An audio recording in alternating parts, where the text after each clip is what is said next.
తెలంగాణలో తెలంగాణ ముఖ్యమంత్రికి ఒక విచిత్రమైన పరిస్థితి ఏర్పడింది. ఎందుకంటే తను నడుపుతున్న బండేమో కాంగ్రెస్ పార్టీ, తనేమో తెలుగుదేశం పార్టీ కింది నుంచి మీ దాకా రంగరించిన వ్యక్తి. ఇలాంటి పరిస్థితులలో పాత కాంగ్రెస్ నుంచి ఆయనకు మద్దతు లేదు, ఆయనకు పరిపాలించే అనుభవం లేదు. ఇలాంటి పరిపాలనలో ఒక అపరిపక్వత, అలాంటి పరిపాలన చేస్తున్నప్పుడు చేసే నిర్ణయాలన్నీ కూడా ప్రజా వ్యతిరేకత, ప్రజా విమర్శలు.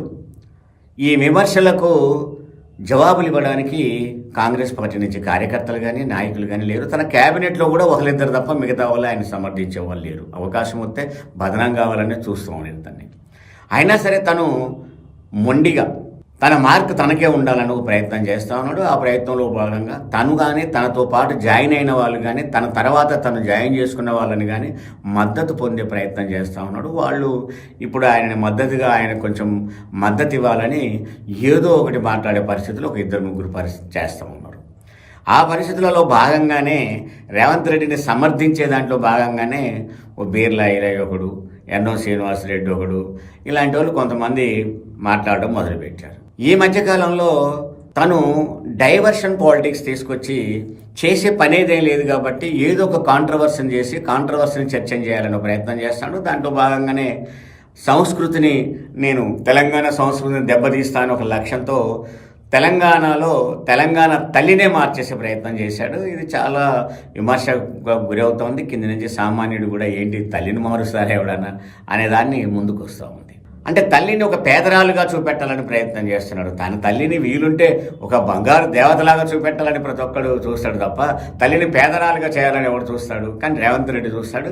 అంత తెలంగాణ అంటే పేదరికంగానే ఉండాలి తప్ప ధనవంతులు కాకూడదు, పెరగకూడదు, పెద్దవాళ్ళు కాకూడదు, పెద్దగా కనపడకూడదు. కనపడితే ఎవరు కనపడాలి అంటే రేవంత్ రెడ్డి అండ్ కో మాత్రమే కనపడాలని ఒక విచిత్రమైన పరిస్థితితో ఉన్నాడు ఆయన. దాంట్లో భాగంగానే తెలంగాణ తల్లి విగ్రహాన్ని కాంగ్రెస్ తల్లిగా మార్చాడు. అందులో రెండు ప్రధానంగా మనం చూడొచ్చు. ఒకటి చేతి గుర్తుని కనపడే విధంగా ఈ విధంగా పెట్టడం, రెండోది అసలు తెలంగాణకు మణిదీపం, తెలంగాణకు ప్రతీక బతుకమ్మ పండుగ. అసలు బతుకమ్మ పండుగ ప్రపంచంలో ఎక్కడ కనపడ్డా తెలంగాణ బతుకమ్మ అనే పరిస్థితులలో అసలు ఆ విగ్రహం నుంచి బతుకమ్మనే మాయం చేయడం, ఇది ప్రతి మహిళ కూడా ఇదేం పద్ధతి అని ఈసడించుకుని ఈ పరిస్థితులలో అతన్ని సమర్థించాలి. కాబట్టి ఇవాళ బీర్లా ఈరయ్య ఒకడు, ఎన్నో శ్రీనివాసరెడ్డి ఒకరు కొన్ని మాటలు మాట్లాడారు. అదేంటి అంటే బతుకమ్మకు ప్రతీక అంటే కవితమ్మ, కవితమ్మని బతుకమ్మగా చూసుకునే ఈ తెలంగాణ కవితమ్మని ఇవాళ బదనాం చేయడానికి ఒక ప్రయత్నం చేసేసి తెలంగాణ తల్లి గురించి మాట్లాడే అర్హత కవితకు లేదు. ఆమె లిక్కర్ రాణి అని. ఎందుకని లిక్కర్ రాణి బీర్లా ఈరయ్య గారు? నిన్ను అడుగుతున్నావు నేను. నువ్వు రాజకీయాలు బాగా అనుభవం ఉండి మాట్లాడుతున్నట్టుగా మాట్లాడుతా ఉన్నావు. ఎందుకని లిక్కర్ రాణి? ఆమె ఢిల్లీ లిక్కర్ పాలసీ నిర్ణయించిందా? లేదు లిక్కర్ వ్యాపారం చేసిందా? అధికారంలో ఉన్న బీజేపీ అక్రమంగా పెట్టిన కేసు అని అందరికీ తెలుసు. అది అలాంటి కేసులో లిక్కర్ రాణి అని ఒక పేరు తీసుకొచ్చేసి ఆమెకు అర్హత లేదన్నావు. కవితకి అర్హత లేకపోతే బతుకమ్మ గురించి మాట్లాడేది ఇంకెవరికి ఉందా? నీకుందా? మీ ఇంట్లో వాళ్ళకుందా? పోనీ ఇంకెవరికన్నా ఉందా? నీ కాంగ్రెస్లో ఎవరికన్నా ఉందా? ఆ బతుకమ్మకు ప్రతీక నీ కాంగ్రెస్లో ఎవరో చెప్పు, ఒక్కసారి చూపెట్టు. అది కాదు.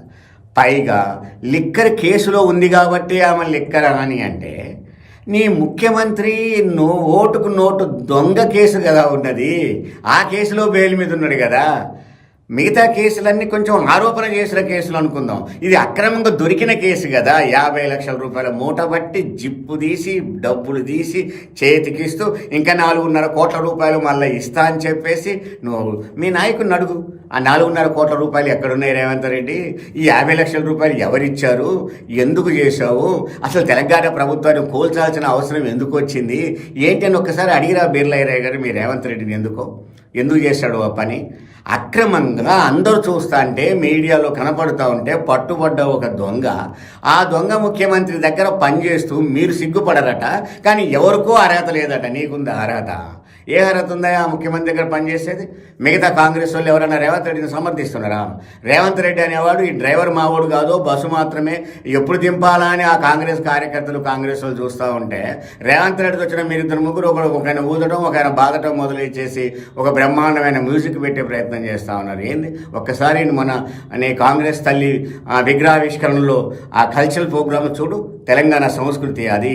ఆ పాటలు తెలంగాణ పాటలా? అది తెలంగాణ సంస్కృతి పాటలా? ఆ డ్యాన్సులు తెలంగాణ డ్యాన్సులా? అది మీరు కూడా డ్యాన్సులు వేసే పరిస్థితికి వచ్చామంటే కాంగ్రెస్ వాళ్ళు ఏమనాలే? తెలంగాణ ప్రజలంటే అంత పిచ్చోళ్ళు అనుకుంటున్నారా?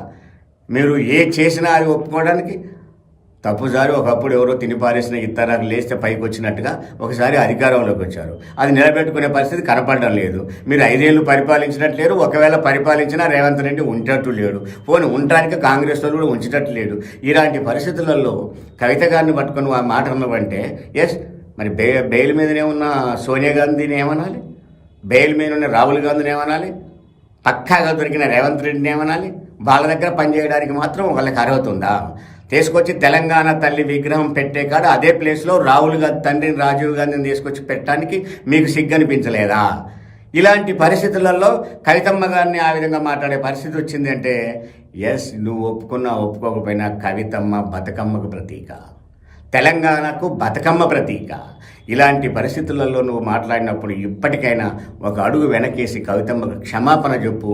నువ్వు అనుకుంటున్నావు మేము బాగా మాట్లాడుతున్నామని. మాట్లాడడం మొదలు పెడితే నీకంటే బాగా మాట్లాడగలం. తిట్టిన తిట్టు తిట్టకుండా నిన్ను 1/2 నిమిషంలో 60 తిట్లు తిట్టగలం. చూస్తావా? వస్తావా ఛాలెంజ్కి?